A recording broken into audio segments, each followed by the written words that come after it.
Hello beautiful and wonderful people. So today's video is on how to make the satellite fascinator or hat using the pleated crinoline. If you are new to my channel, hi, I'm DoliveB, you're welcome to this channel. Please don't forget to subscribe so you don't miss out of my videos here. These are the materials I will be working with. I have my ready-made brace covered with the sequins fabric. I have UHU glue, measuring tape, I have my pair of scissors, and this is the pleated crinoline. Then I have my needle and the matching color of thread.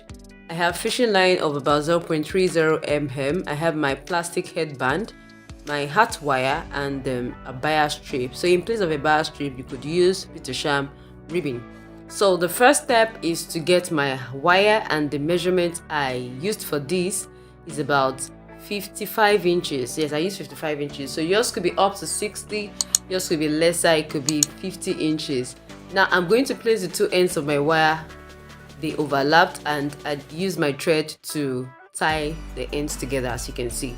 Now I am just using my UHE glue to seal the ends of the thread, just to keep it in place, Now the next step is to get my pleated crinoline, and I have about 93 inches.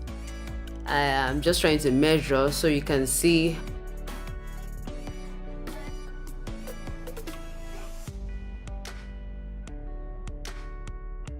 I have about 60 inches like that. You'll notice I was spreading the pleats while I was measuring, so I had 60 inches like that, and I have another about 36 inches, so altogether that's about 96 inches.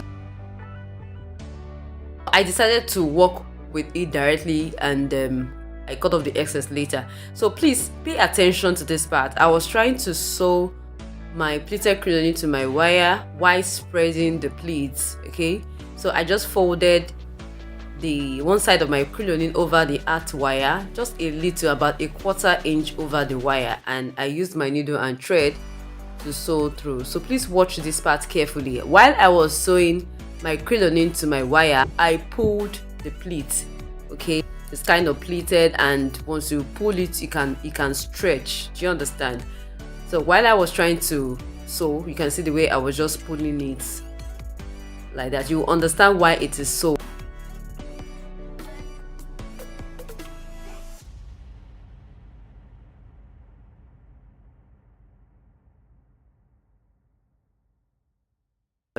I made sure I pulled the crinoline while I stitch onto my hat wire. Okay, if you don't get any parts, you can take it backwards and watch again.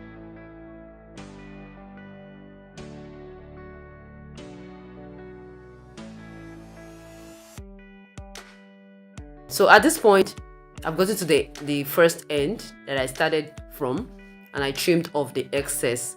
I just added an extra inch for it to overlap over the first end, and I cut off the excess crinoline.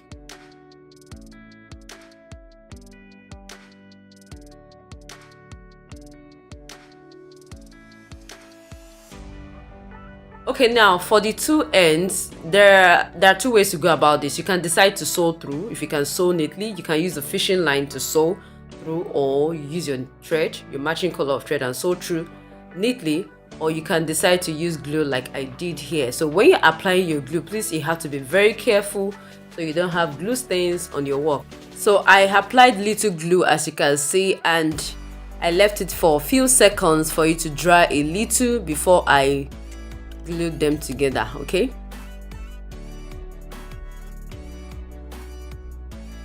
so when you're gluing, apply a lot of pressure.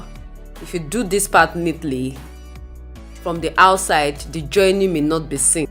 You can as well cover the joint part with designs or accessories later. Okay, then I continue to stitch properly at that point.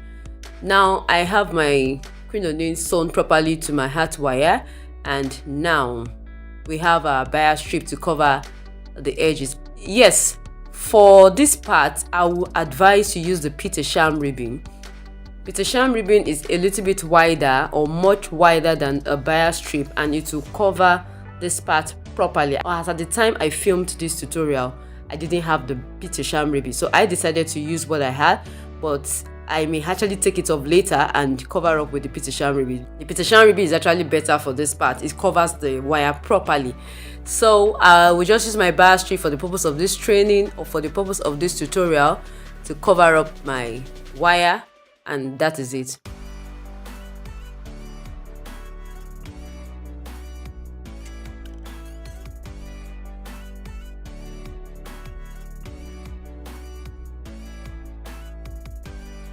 So you can see that I've covered the edges round. I've covered the wire round with my bias strip, and now it's time for us to gather the center of the pleated crinoline.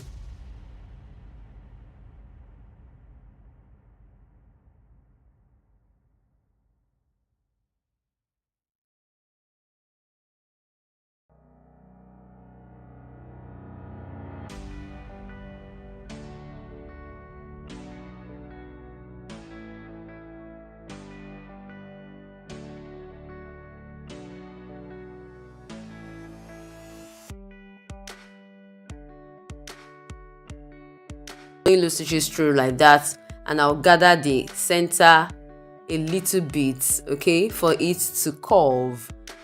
So just watch this part carefully.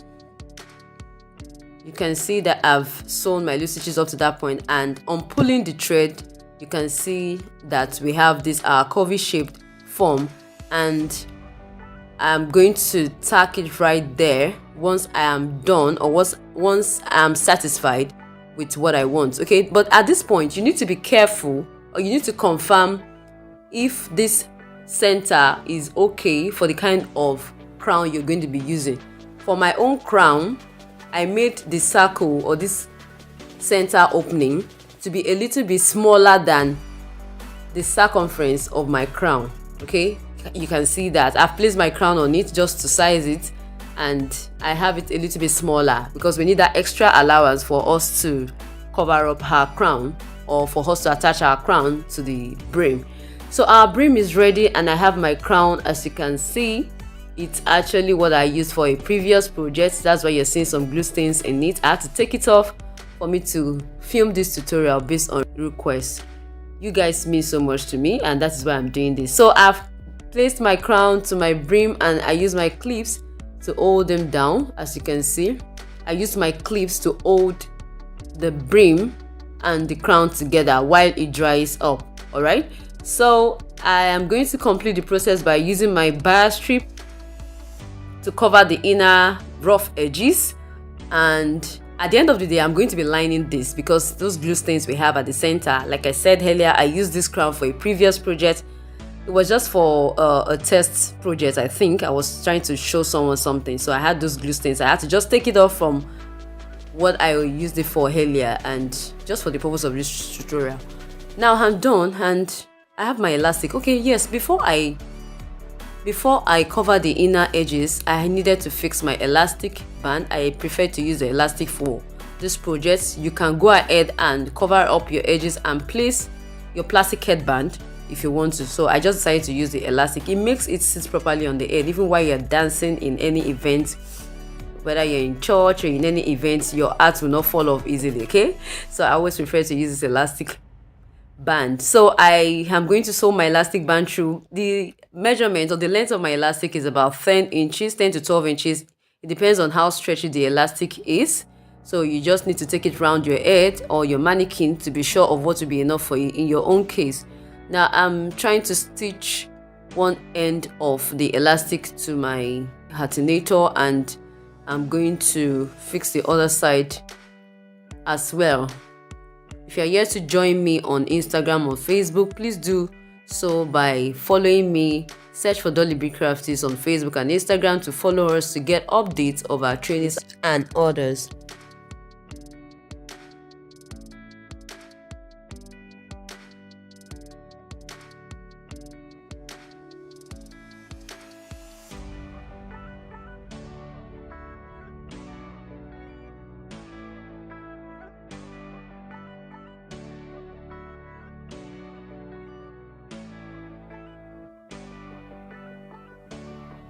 Yes, as it stands, we are just done with this particular video. I know a lot of you are not new to art making, but if you don't have a basic knowledge in millinery, you can reach out to me via WhatsApp on the number on the screen so that I can take you through the basics of hat making. So I'll just finish the inner part with my battery and cover the inside with lining just to hide all the stains and all those rough parts you're seeing. So at this point, you can decide to embellish it. You can put flowers, feathers, or design wherever to embellish yours.